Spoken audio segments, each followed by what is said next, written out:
Hey guys, it's Jason with Strength Running, and this week we're talking all about how to fuel up for different types of workouts, races, and long runs. Because depending on the distance, depending on the intensity, you're going to want to fuel very differently. There's different scenarios for each type of run, and it's really important to fuel appropriately.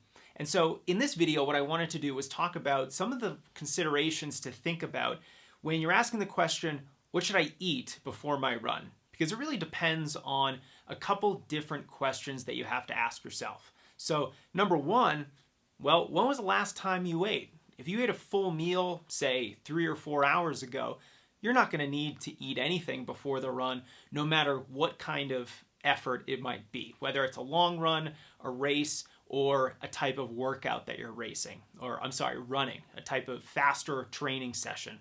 You don't have to eat anything before these kinds of runs because you just had a full meal about 3 or 4 hours ago. You've probably digested it and you're ready to go.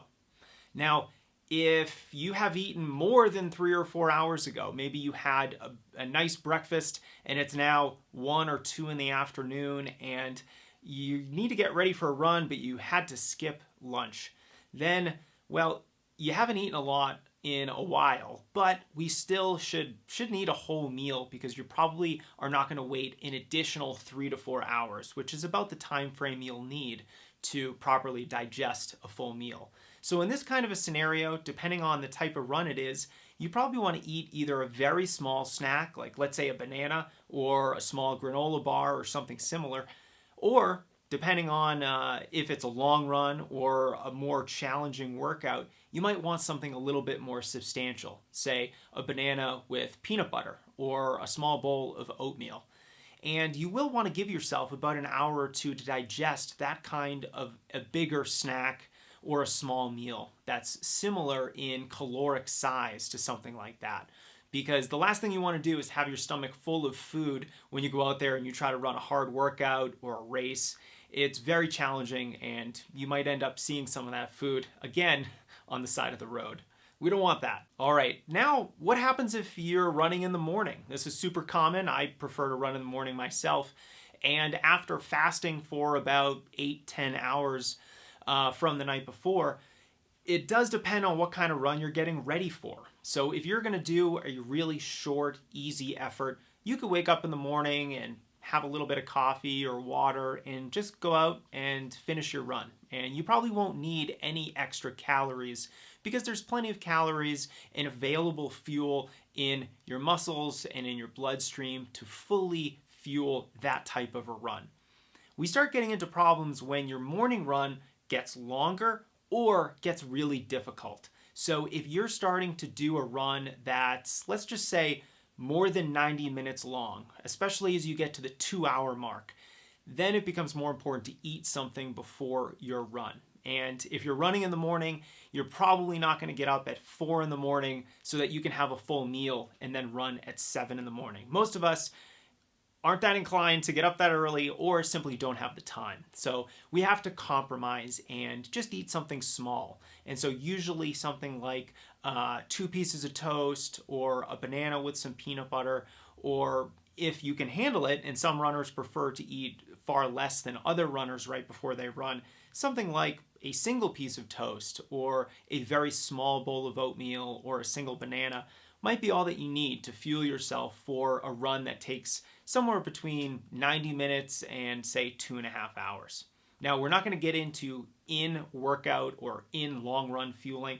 That really depends on a host of different factors, and we're going to go into that in more detail both on the Strength Running blog and newsletter. So if you want more information, just go to strengthrunning.com/nutrition, and we go into a lot more detail on fueling during a workout and during a long run, and also during a race, particularly the longer races like the marathon and the ultra distances. Now, if it's not a long run, but it is a moderate distance and you're getting ready to do something more challenging, let's say you're going to the track, you're doing a workout, you're doing a longer tempo run, or maybe a hill workout, these sessions, because of their intensity level, may require more fuel. So if the workout might be an hour or less, you might be able to get away with not eating anything.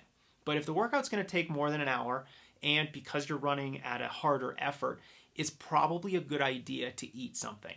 So with a longer run, even though that's in an easier pace, we're looking at eating something before a 90-minute or 2-hour run. But if you're getting ready for a workout that's going to be over an hour but less than 90 minutes, you probably still want to eat something. Something like a 100 to 200 calorie carb heavy snack is going to be what's appropriate to fuel your early morning workout. So something like a banana, or a banana with a little bit of peanut butter on it. I use that example all the time because it's such a perfect runner meal. It's carb heavy. It also provides you a little bit of protein and fat to give you a little bit more staying power and to stave off some of those hunger pains. So it's a really great and simple and affordable snack for most runners. It's really perfect in my mind. So ultimately, at the end of the day, we're looking at questions of timing based on your last meal, and also looking at the distance and the intensity of the run that you're about to do. And let me just end with this. We are all different. We are all unique individuals, and we do process foods differently. We do deal differently with running on an empty stomach. And so for me, I know that I can get up and have a banana and go run a 20-mile run. For me, that is completely doable. I don't feel hungry. I'm properly fueled and can execute that kind of a long run at the right paces. But you might be different. And so I'll encourage you guys to experiment, to fuel yourself in different ways until you know what works for you and what you enjoy and what agrees with your body. Because this is a bit of a trial and error issue. It's not something where there is a firm, written in stone type of guidance for runners when it comes to fueling for their different types of runs that they're doing. So think about the intensity, think about the duration and when your last meal was, and then after that, give yourself some flexibility. And you'll certainly find that after a little bit of trial and error, you'll find what works for you.